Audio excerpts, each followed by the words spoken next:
ಕಿತ್ತು ತಿನ್ನುತ್ತಿರುವ ಬಡತನ ಒಂದು ಕಡೆ, ಒಂದೊತ್ತಿನ ಊಟಕ್ಕೂ ಪರದಾಡುತ್ತಿರುವ ಜನ ಇನ್ನೊಂದು ಕಡೆ, ಮನೆ ಇಲ್ಲದೆ ಬೀದಿಯಲ್ಲೇ ವಾಸಿಸುತ್ತಿರುವ ಜನ ಮತ್ತೊಂದು ಕಡೆ. ಈ ದೃಶ್ಯಗಳನ್ನ ನೋಡಿದ್ರೆ ಎಂಥವರಿಗೂ ಹೃದಯ ಹಿಂಡುತ್ತೆ. ನಮ್ಮ ದೇಶದಲ್ಲಿ ಲಕ್ಷಾಂತರ ಜನರು ಊಟ ಇಲ್ಲದೆ ಬೀದಿಗಳಲ್ಲಿ ಭಿಕ್ಷೆ ಬೇಡುತ್ತಿದ್ದಾರೆ. ಈ ದೃಶ್ಯಗಳನ್ನ ಒಮ್ಮೆ ನೋಡಿ.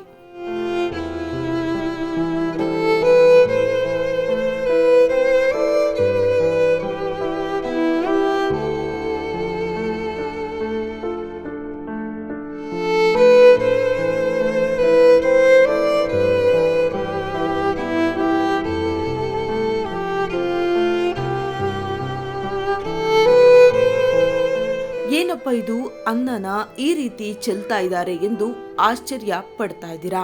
ಹೌದು, ಇದು ಚಿತ್ರದುರ್ಗದ ಬಸವನ ಮೂರ್ತಿ ಮಾದಾರ ಚೆನ್ನಯ್ಯ ಪೀಠದ ಬಳಿ ನಡೆದ ರಾಜ್ಯ ಮಟ್ಟದ ಶೋಷಿತರ ಜಾಗೃತಿ ಸಮಾವೇಶದಲ್ಲಿ ಕಂಡುಬಂದ ದೃಶ್ಯ. ಕ್ವಿಂಟಲ್ ಗಟ್ಟಲೆ ಚಿಕನ್ ಬಿರಿಯಾನಿ ಮಣ್ಣು ಪಾಲಾಗಿದ್ದಲ್ಲದೆ ಶೋಷಿತ ಸಮುದಾಯಗಳ ಜಾಗೃತಿ ಕಾರ್ಯಕ್ರಮಕ್ಕೆ ರಾಜ್ಯದ ಮೂಲೆ ಮೂಲೆಗಳಿಂದ ಸುಮಾರು 5 ಲಕ್ಷ ಜನರು ಸೇರಿರುವ ನಿರೀಕ್ಷೆ ಇತ್ತು.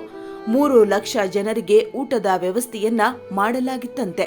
ಆದರೆ ಕಾರ್ಯಕ್ರಮದ ಆಯೋಜಕರು ಸರಿಯಾಗಿ ನಿರ್ವಹಣೆ ಮಾಡದ ಕಾರಣ ಕ್ವಿಂಟಲ್ ಗಟ್ಟಲೆ ಬಿರಿಯಾನಿ ಮಣ್ಣು ಪಾಲಾಗಿದೆ.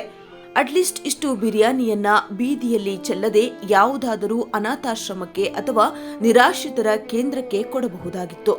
ಆದರೆ ಆಯೋಜಕರು ಈ ರೀತಿ ಅನ್ನವನ್ನ ಮಣ್ಣು ಪಾಲು ಮಾಡಿರುವುದು ಜನರ ಕೆಂಗಣ್ಣಿಗೆ ಗುರಿಯಾಗಿದೆ.